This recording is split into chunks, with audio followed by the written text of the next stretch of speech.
In greedy method, we were discussing constructing of spanning trees. That is, in the last class, we have discussed Kruskal algorithm for constructing min cost, minimum cost spanning tree. Right? Today we'll discuss another algorithm, that is Huffman trees and codes. So before discussing Huffman trees and codes, why we need this codes? First, we'll discuss that. So let us consider you want to send a secret message to somebody. If someone access that message also should not be able to understand the content of the message. If that is the case, what we'll do, we have to just change its format, right? Change its format. For example, instead of A, you type N. Instead of M, you type another letter.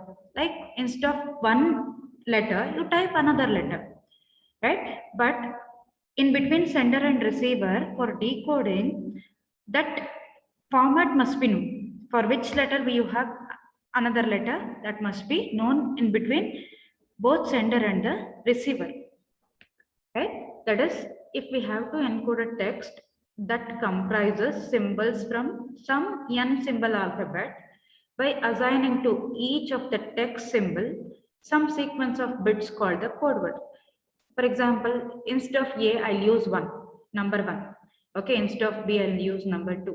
And instead of C, I'll use number 3. Like that, up to A to Z, I can use 1 to 26. Okay, so these are the number I'm going to use.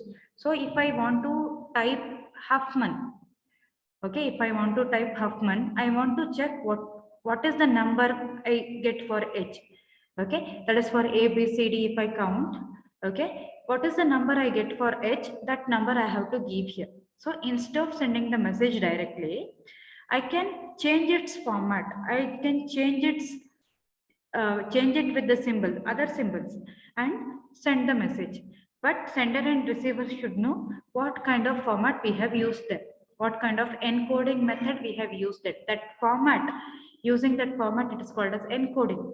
Okay, that encoding method must be known to both sender and the receiver. Okay, and after changing the format of the original text, whatever you get, that is called as code word. Okay, so we have different methods for encoding. So first method is fixed length encoding. In fixed length encoding, it will assign each symbol a bit string of the same length. Okay, bit string of the same length. For example, M. M is greater than or equal to log n to the base 2. Okay, it is not log to n, it is log n to the base 2. Okay, log n to the base 2. For example, standard ASCII code. Okay, if we consider standard ASCII code, that is, for example, for A you have 65, for capital letter A you have 65. Small, I think for small letter A you have 91, I think. Okay, like that we have fixed length. Okay, fixed length of bit string. Okay, fixed length of bit string. For example, for A it is 65. One byte it is. For, if you want to represent 65 in bits, it will be 0110, then 0101. Okay, that is the bit string for A, capital letter A. That is when we give 65. Okay, I hope you're getting 6 in binary and 5 in binary in 8 bits. Fine. So same length, it will be having the same length. For example, in ASCII code, each symbol is 8 bits in length, right? Then variable length encoding, which assigns code words of different lengths to different symbols. But it will introduce us a problem that fixed length encoding does not have. Fixed length encoding, it will be having fixed length. So 8 bits means 8 bits. So 8 bits, if you consider, if you decode it, you will get one letter. Again, next 8 bits, if you decode, you will get another letter. But in variable length encoding, so one symbol may be 3 bits in length, another symbol may be 5 bits in length, one more symbol may be in 1 bit length. Okay, so that is there we have one problem. Let us discuss what is that problem. So how can we tell how many bits of an encoded text represents the first symbol? Okay, how to say that this letter has this many number of symbols. Okay, we have to sell the inform that to the receiver also, right? After receiving, the receiver has to read that message, isn't it? So we have to specify what is the how many number of bits we have used for each symbol. We have to specify that. Okay, to avoid this complication, we can limit bits by prefix free code. Okay, so we have a concept of prefix. Prefix means what you can do is, that is in place of the first letter, before first letter, you can specify this first letter comprises of 3 bits. So you can specify 3. Okay, again, that is before that symbol. Again, for another letter, you have to specify, that is, it is having 5 bits in length. You can specify with this prefix. Before that letter, you can have one prefix. But to avoid this complication, we can limit bits by prefix free codes. That is, we need not to specify the prefix here. Okay, we need not to specify the prefix here. So prefix free codes or prefix codes. Okay, in a prefix code, no code word is a prefix of a code word of another symbol. We need not to specify any prefix. That is, how many bits are there in a particular letter. We need not to specify that. Okay. Hence, with such an encoding, we can simply scan a bit string until we get the first group of bits. That is a code word for some symbol. That is the concept of Huffman encoding. We'll discuss that. Then, once you get those number of bits, replace these bits by the symbol which you have got and repeat this operation until the bit strength end is reached. This is while decoding. Okay, this is while decoding. So once the coded symbol is received, while decoding, we have to perform these steps. So this is how the Huffman coding works. We'll discuss that. You'll come to know. So Huffman algorithm. Step 1, initialize N1 node trees and label them with the symbols of the alphabet given. Okay, we have to create, that is, if we have N number of node, N number of values in the given example, so create N number of nodes. Okay, N number of nodes. For each node, so for each letter, one node. Okay, record the frequency of each symbol in its tree's root to indicate the tree's weight. We have to record what is the frequency of this symbol in the tree's root. Okay, and that will be considered as tree's weight. More generally, the weight of a tree will be equal to the sum of the frequencies in the tree's leaves. Okay, we'll discuss this with an example. You'll come to know. Then step 2, repeat the following operation until a single tree is obtained. Until we get a single tree, because we have to create N one node trees. So N number of trees we have to create, where N is the number of symbols given in the example, and each tree will be having only one node initially. So we have to repeat this step, so step 2, until we get the single tree. Find 2 trees with the smallest weight. Ties can be broken arbitrarily. That is, when we have symbols as alphabet, then we can consider in the alphabetical order. Okay, we'll discuss that. You'll come to know with an example. We'll discuss. Make them the left and right subtree of a new tree and record the sum of their weights in the root of the new tree as its weight. So we have to repeat this operation until we get the single tree. So the tree constructed by the above algorithm, it is called as Huffman tree, and it creates a code called Huffman code. Okay, let us consider this example. Now, what we have to do is, so we have an example with 5 symbol alphabet, that is A, B, C, D and underscore.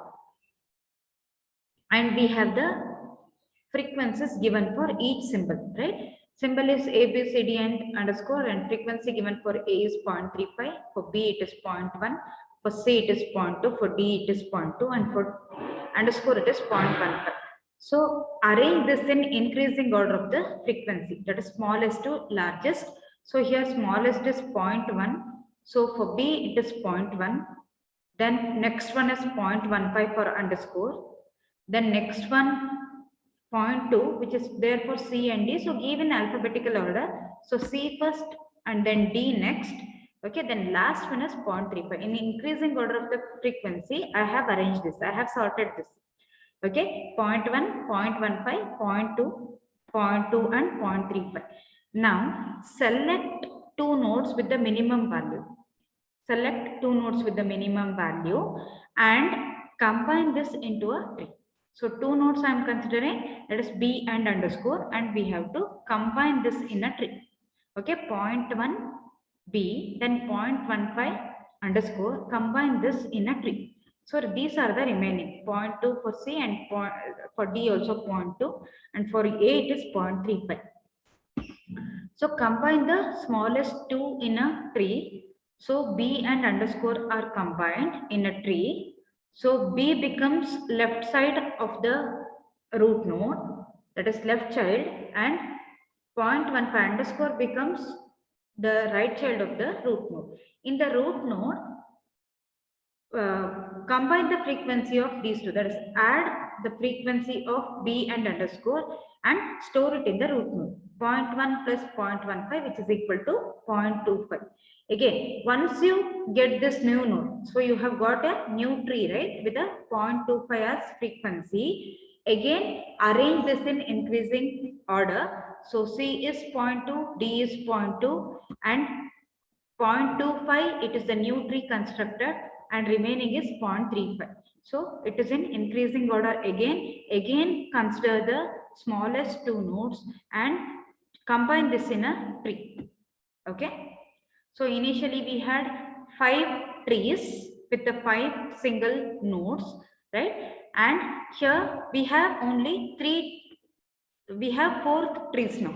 Okay. That is 0.2. 0.2, 0.25 and 0.35. Now combine the first two. First two means with the minimum value in a tree. So we are joining C and D in one tree. C becomes the left child of 0.4 and D becomes the right child of 0.4, and 0.4 is the sum of these two frequencies, 0.2 plus 0.2, which is equal to 0.4. Okay, again arrange the remaining in the increasing order. So 0.25 and 0.35, then 0.4. Again join the two with the minimum value. So 0.25 and 0.35 will be joined. Okay, 0.25 and 0.35 if we join, so it becomes 0.6. 0.25 plus 0.35, it becomes 0.6. Then again arrange. Now we have only 2 trees. We have only 2 trees with 0.4 and 0.6 as frequency in the root node. Okay, in the root node. So arrange this again. So 0.4 on the left and 0.6 on the right. Okay. Again join these two. When we join these two, we'll get this tree. Okay. So remember, when you get a single tree, on the root node, the frequency must be equal to 1. Okay. When you combine the frequency, the cumulative frequency must be equal to 1 in the single tree. When you get the single tree, always check with the root node, it must be 1. Okay. Once you get this, what you have to do is, you have to put zeros on the left branch of the tree, okay, and 1 on the right branch of the tree. Okay, 1 on the right branch, 0 on the left branch. Okay, I hope you're getting. 0 on the left branch and 1 on the right branch. Okay, I hope you understood. If you have any doubts, you can ask me. Okay, if you don't have doubts, I'll continue. So here, what we have to do, once a single tree is constructed, put 0 on the left branch and 1 on the right branch. So we'll get this tree. Okay, we'll get this tree. So this is the example of constructing a Huffman coding. Okay, Huffman coding tree. Now let us code each letter now. Let us code each letter. So if I consider A will be 1 and 1. From root to that particular node, you check what is the symbol we have. Okay, what is the symbol we have? You check that. So 1 and 1 we have, right? 1 and 1. So A code of A, it will be 1, 1. Okay, what is code of B? It will be 1, 0, 0. Okay, code of B is 1, 0, 0. Then code of C, it is 0, 0. Okay, code of C is 0, 0. Then code of D is 0, 1. Code of D is 0, 1. And code of underscore is 1, 0, 1. Okay, code of underscore is 1, 0, 1. I hope you understood. So using that is whenever we want to encode A, we are going to use 1, 1. For B, for encoding, we are going to use 1, 0, 0. For C, we are going to use 0, 0. For D, we are going to use 0, 1. And for underscore, it is 1, 0, 1. Okay, these are the Huffman coding for each letter.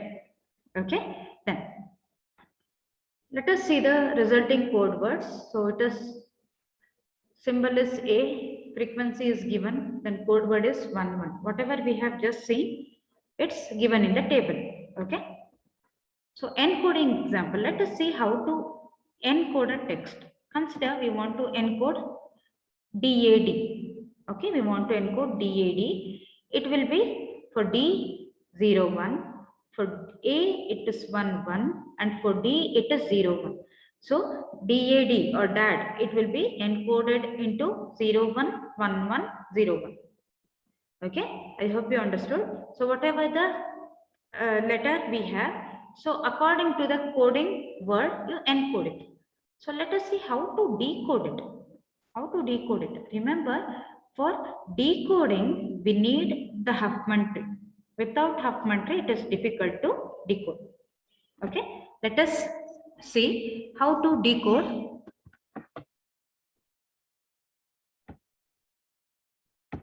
Okay, we have 1, 0, 0, 1 we have initially, right?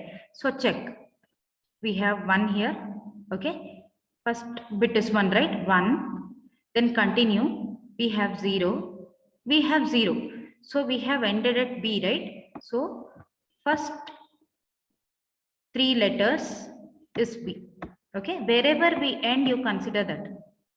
Okay, wherever it ends, you consider that. So this 3 will be B.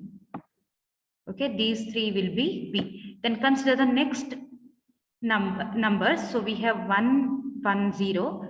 So 1, 1, it is ending here. 1, 1 means it is ending here. So 1, 1, it will be A. Okay, 1, 1 will be A. Then we have 0, 1, 1. So first letter is 0, then 1. 0, 1, it is ending here itself. So 0, 1, it will be D. 0, 1, it will be D. Okay, then we have 1, 0, 1. 1, 0, 1, it will be underscore. Okay, 1, 0, 1, it will be underscore. Okay, then we have 1, 1, 0, 1. 1, 1.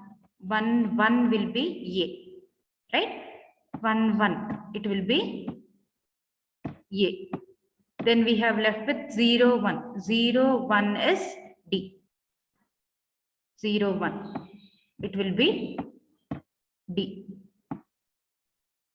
Okay. So when you have to decode the symbols, you need to have tree. Without tree, it is difficult to decode. Okay. So here we need not to specify how many bits are there for the first letter, how many bits are there for the second letter, right? If you have the tree, you can decode it directly. So if we decode, we'll get BAD underscore AD. Okay, I hope you understood this example. If you have any doubts, you can ask me.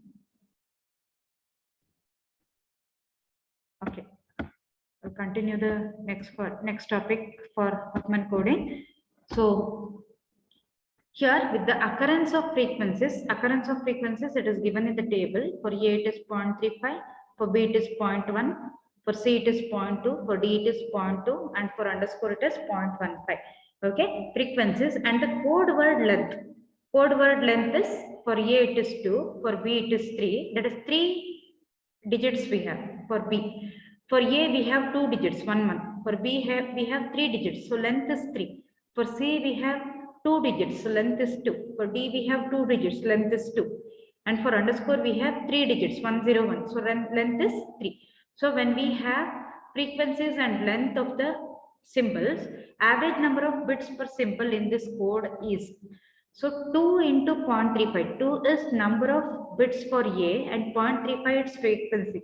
Okay, for B it is 3 into 0.1, plus for C 2 into 0.2, for D 2 into 0.2, and for underscore it is 3 into 0.15. So add all these values. Okay, add all these products, that is frequency and the length of the code word. Okay, these products will be added, so we'll get 2.25. So this is the average number of bits per symbol in this code. Okay, this is about Huffman algorithm and Huffman coding. I hope you understood the concept.